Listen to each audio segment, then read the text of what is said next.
Hi guys, I've got a little treat for you this afternoon. I've got a little book haul for you. A wee book haul as we would say in Scotland. I picked out 5 books. It's 5 books that I would recommend for you to read. If you want to learn a little bit about art. Anyway, the first book, this is, if any book was to be my favourite, this would be the one. This is Edward Landseer's Monarch of the Glen. Now, if you don't already know, he was an artist who painted Queen Victoria and who sold Queen Victoria a lot of his paintings. So basically, he was an artist to Queen Victoria. So this one, I didn't get this one out of any of the charity shops. I got it out of the art shop called The Works when they were selling books off cheap. I think they still do sell books off cheap. So, but this one, I think I paid about £2.99 for it. But it was well worth the money because I have never put this one down. Every time I want inspiration to paint or I need ideas for a painting, this is the go-to book that I pick up. So without further ado, I'm going to show you some of the paintings inside. I'll not show you them all, but I'll just show you a couple what they look like. Now this one here that I'm going to show you is Queen Victoria on a horse. There she's there, and that's Albert. But Landseer painted that for her, see? Lovely painting, isn't it? Now it should tell you where that, it said it's called Return from Hawking, which is, better just adjust that camera. It keeps falling down there. Just give me a minute guys to fix that camera there. You can see this bar here picking up.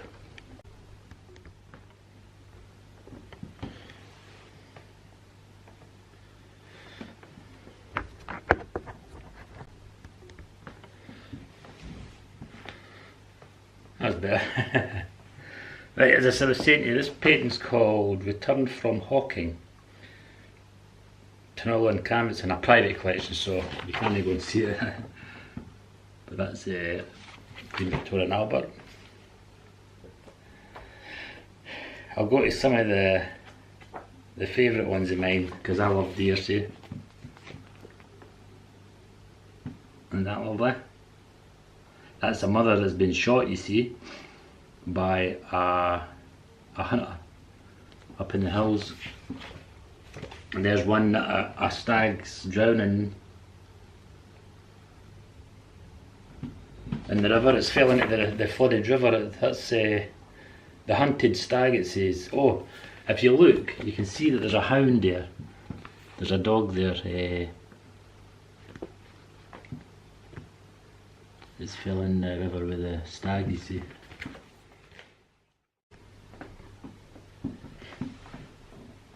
Guys, remember those wee electronic book things you got? I think it was called Kindles, pads or whatever. I think it's called Kindles.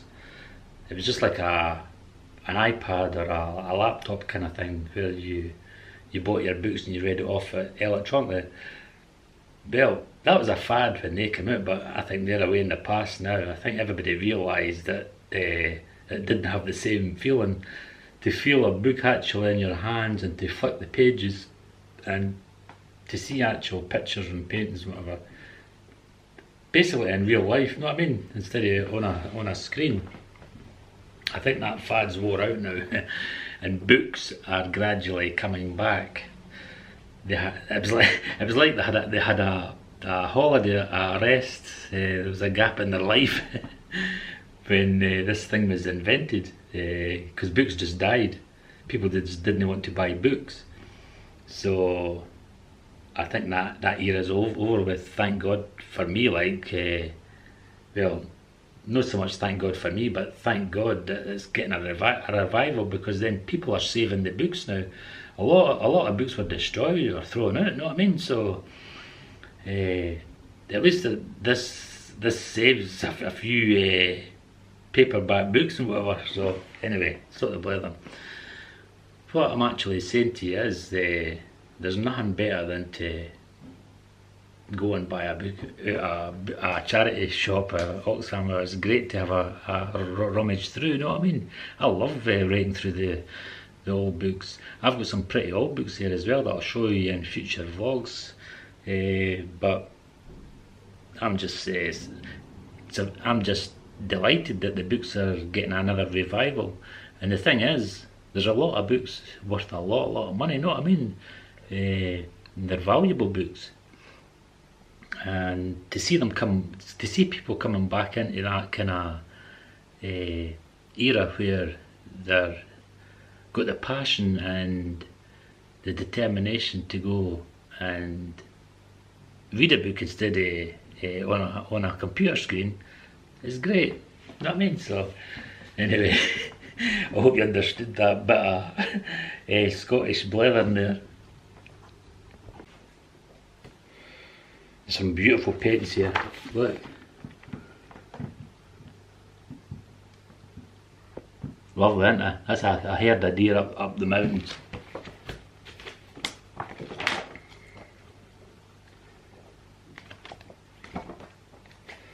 I'm trying to get you a famous one that you maybe know about. Two dogs there. I know the famous one is the Monarch of the Glen there, but there's another one here, I think. Well, here's a couple.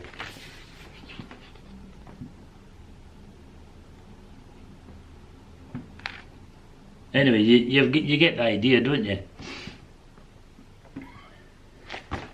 So that one is called The Monarch of the Glen, and it's by Richard Ormond. So I highly recommend that book. This is this is like a Bible to me, so that's one of my favourites. Now, next, Vincent van Gogh by himself. This is a book. Now, whenever you see a book with Vincent van Gogh's name on it and it's got letters, you can be guaranteed it's going to be thick and heavy, because he wrote a very large amount of letters to his brother. But this contains some great reading. It's what it says in the front cover, that it's his letters to his brother Theo. So I'll show you a couple of pictures that's inside. He was a great artist. He's one of my favourite artists, you know, just one of them. There's not many of them, so I can't say he's the favourite, but the most favourite, but he's one of the most favourites of mine. There's his mother, he's painted. He was always painting his mother. God, this book's that heavy, I can hardly lift it up to let you see it. You need muscles to lift this book. But as you can see, it's got a lot of his paintings in it, so, and in between you've got all the writing with the letters and whatever. So this is another favourite of mine, Vincent by himself, edited by Bruce Bernard. It was Bruce Bernard you have to look for in that one. Nice. Next. Another favourite artist of mine, Monet. I liked his style of paint, you know what I mean? But Monet, this is the essential Monet. So I'll let you have a look at some of this side.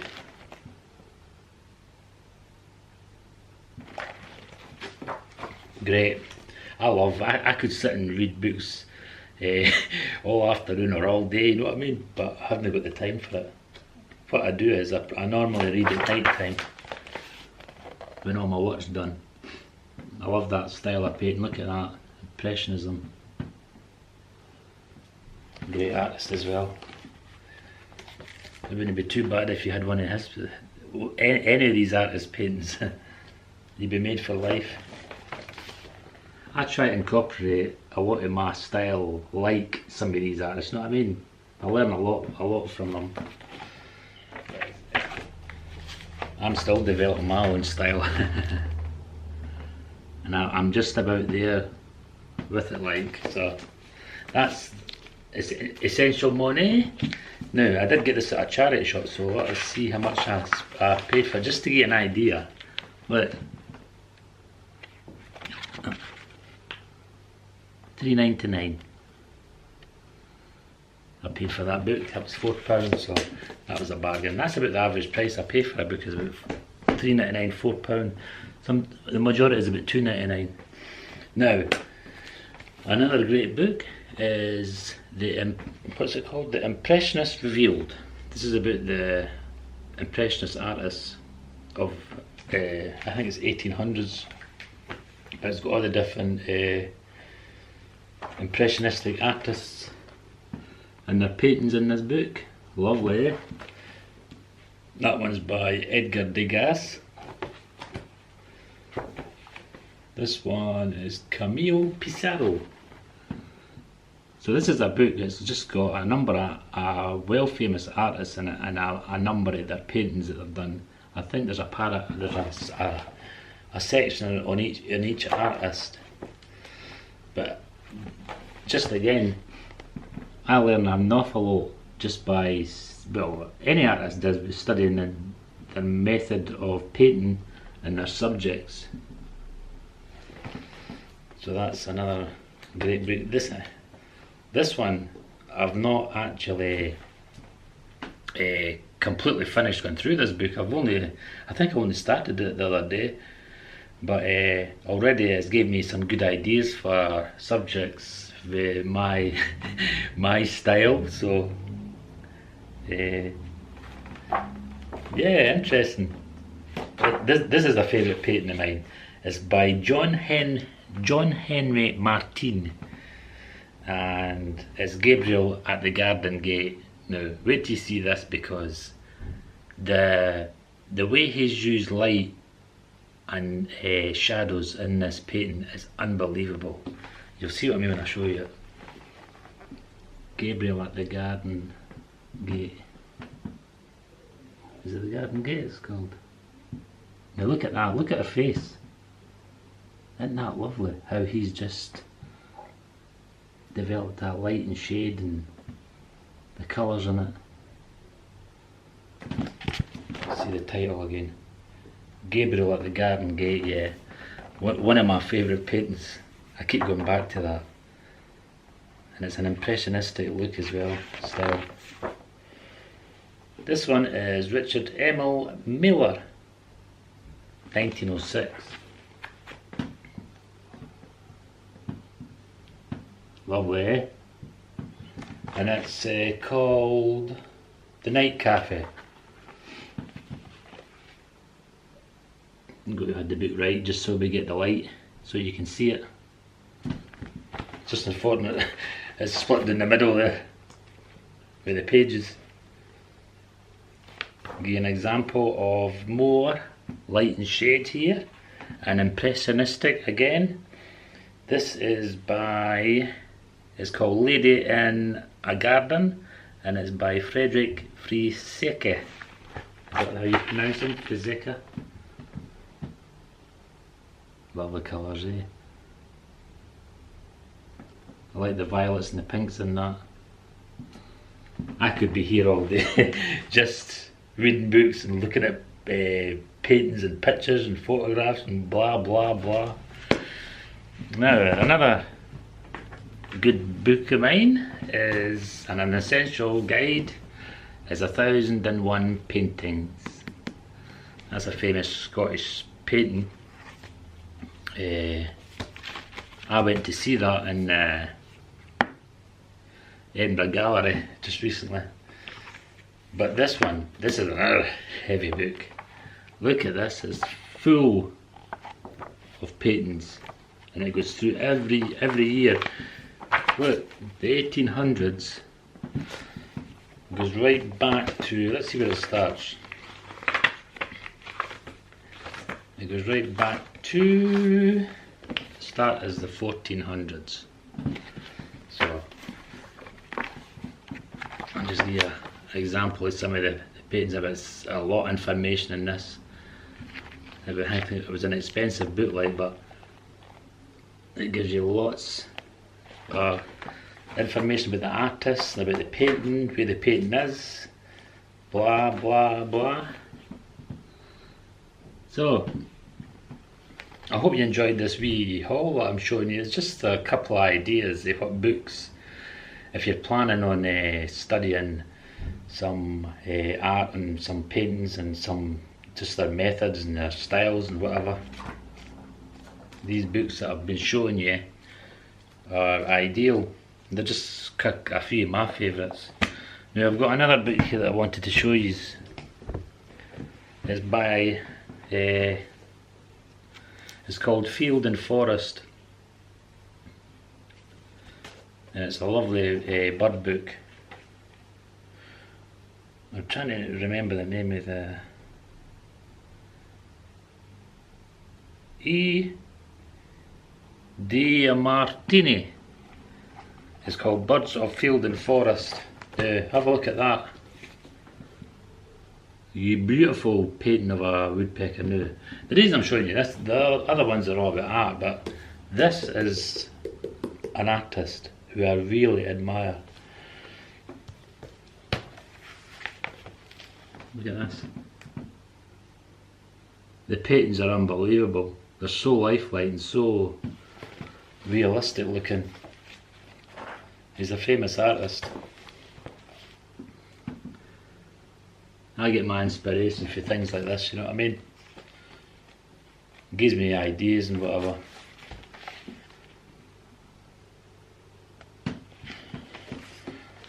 I think these are watercolours that he's painted. Isn't it beautiful? Now I got this at a second hand shop and I paid, there it's there, $1.99. $1.99 for that book. Unbelievable. It's got an inscription on it as well. Dated 1968. But that's another good book. That's a buzzard there. Anyway guys, I hope you enjoyed that wee haul there, just to fill up some time on this vlog and to give you some inspiration about going and buying books and whatever, because believe it or not, there's all these books are in all these charity shops and nobody wants them. I used to work in a charity shop and I've seen a lot of the books going out, just getting thrown out in the rubbish, you know what I mean? So at least I know that I've saved some books, like, you know what I mean? Guys, I hope you're enjoying this this little book haul here. I'm planning on doing maybe a few more if it's received well. I like doing it, you know what I mean? And I'm sure you guys out there are like me. There's a few bookworms out there. One of my favourite bookshops, charity bookshops that I go to is Oxfam. I've went to quite a few charity shops for books, and I think Oxfam is one of the best that you can ever get. If you go to Oxfam and you see the people that's behind the counter now, they go over, they bend over backwards to come and help you and to find you that special book that you want. That's my experience anyway. They're very, very helpful, and the books seem to be in a better order than I've seen in other charity shops. Yeah, I'd recommend it, Oxfam. Oxfam's one of the best. That's where I get the majority of my books. I mean, as I said, I do go to other charity shops and I do get a couple books in them, but 9 times out of 10 it's Oxfam I go to. And another thing to remember is when you're buying a book, at least you know that the money is going to good cause, which is a bonus. Right guys, I hope you enjoyed that little book haul there, and I'm hoping to do some more in the future, but we'll leave it for now, and until next time I'll say goodbye.